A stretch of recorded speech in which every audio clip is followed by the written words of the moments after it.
दोस्तों स्वागत है आपका सलीम कार टेक्नोलॉजी में।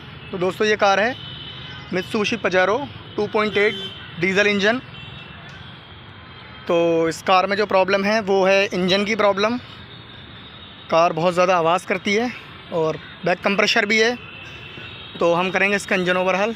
तो एक बार आपको कार को पहले स्टार्ट करके दिखाते हैं कि इसमें प्रॉब्लम क्या है। स्टार्ट करो। देख सकते हैं कार जो हमारी अभी स्टार्ट हो चुकी है और इसके अंदर जो साउंड है दिखाता हूँ किस तरह से आता है।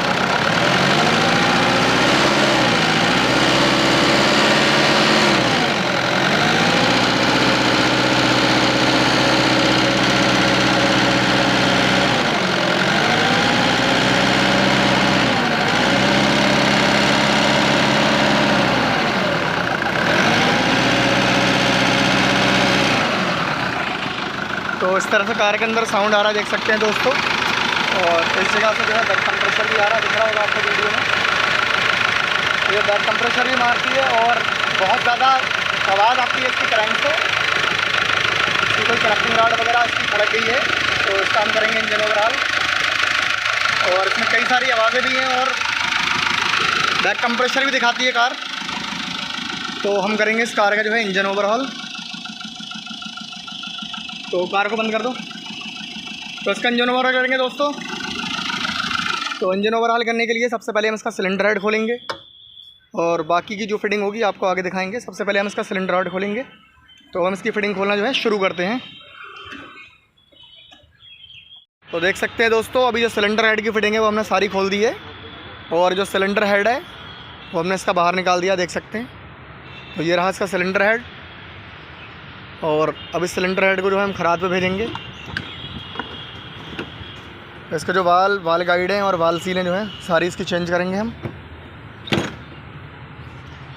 हेड के वाल सीलें, वाल गाइड हैं और हेड की फेसिंग वगैरह होगी। हेड का जो भी काम है सारा ओवरऑल होगा। और जो है इसकी जो ब्लॉक को अब इसका बाहर निकालेंगे हम।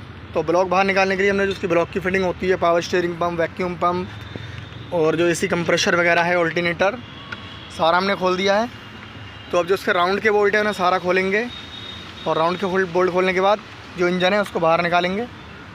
फिर दिखाते हैं आपको इंजन बाहर निकालने के बाद इसको सब पूरा खोल के एकदम, और दिखाते हैं आपको किस वजह से ही आवाज़ कर रहा था इतनी ज़्यादा टक टक टक टक। तो बन रही है वीडियो में। इंजन बाहर निकालने के बाद इंजन खोल के दिखाते हैं आपको। तो अभी जो है ब्लॉक की जो है हमने सारी फिटिंग खोल दी है। इसके राउंड के बोल्ट वगैरह जो होते हैं इधर वो सारे खोल दिए हमने। और अभी हमारी चैन कुप्पी है, इससे निकालेंगे हम इंजन को बाहर। तो देख सकते हैं चैन वगैरह हमने लगा रखी है इसमें, ये यहाँ पे इस जगह ये रही। तो अब इंजन को एक बार बाहर निकालने के बाद फिर इंजन को खोल कर दिखाते हैं। तो अभी देख सकते हैं जो इंजन है कार का वो हमने बाहर निकाल दिया है। और इंजन जो है हमारा ये रहा। इसको ब्लॉक असेंबली भी कहते हैं और इंजन भी कहते हैं। तो इसको पूरा डिसमेंटल करेंगे, सारे पार्ट इसके अलग अलग करेंगे हम और उसके बाद फिर इसे खराद पे भेजते हैं। और खराद पे जाने के बाद इसके पिस्टन, स्लीव और जो क्रैंक का काम है, मतलब जो भी काम है सारा A to Z इसका काम होगा। तो उसको डिसमेंटल करने के बाद इसकी इंजन की आगे की वीडियो दिखाते हैं आपको। और इसको बाहर निकालने का क्या क्या प्रोसेस है वो मैं आपको दिखाऊँगा। तो सबसे पहली बात से चैन कुप्पी की मदद से निकालना होता है क्योंकि उसमें वेट बहुत ज़्यादा होता है। और कार में से किस किस पार्ट को हमें अलग करना होता है, किसको नहीं करना होता है वो दिखाता हूँ आपको भी। तो सबसे पहले जो है हमें इसका ये एसी कंप्रेशर होता है, इसको हमें 4 बोल्ट खोल के इसके साइड कर देना होता है इसे। और इसके पाइप नहीं खोलने होते हैं ताकि एसी की गैस जो है हमारी ख़राब ना हो। और इसी तरह से दोस्तों जो पावर स्टीयरिंग का पंप है ये, इसको भी हमें इधर ही छोड़ देना होता है। और आप देख सकते हैं सामने जो है इसका क्लच के भी हमें पीछे की तरफ से बोल्ट खोलने होते हैं 6 इसके 12 नंबर के।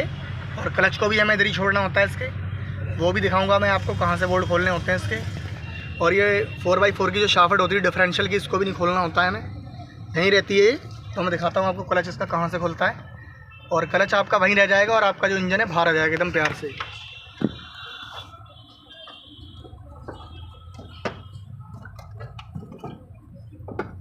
तो दोस्तों जो ये वाला आप देख रहे हैं एरिया, इस जगह से कंपनी ने जो है जगह दी होती है यहाँ से।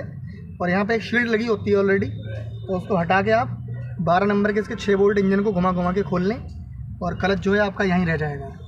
तो इसको कार के अंदर क्यों छोड़ना होता है इसका रीज़न मैं आपको दिखाता हूँ क्या होता है। तो सबसे पहले उसकी क्लच प्लेट को बाहर निकालते हैं। तो अब ये रहेगी इसकी प्रेशर प्लेट। तो उसको अंदर क्यों छोड़ना होता है वो मैं दिखा रहा हूँ आपको, क्योंकि इसमें जो है आपने देखा होगा जो और गाड़ियाँ होती हैं उसका जब हम क्लच दबाते हैं तो जो फिंगर हैं उसके पुश होते हैं। इसमें क्या होता है, फिंगर जो है क्लच दबाने के बाद पुल होते हैं, यानी कि पीछे की तरफ खींचते हैं। ये वाले फिंगर हैं जो नॉर्मल गाड़ियों की तरह पुश नहीं होते, ये पुल होते हैं, पीछे की तरफ पुश होते हैं।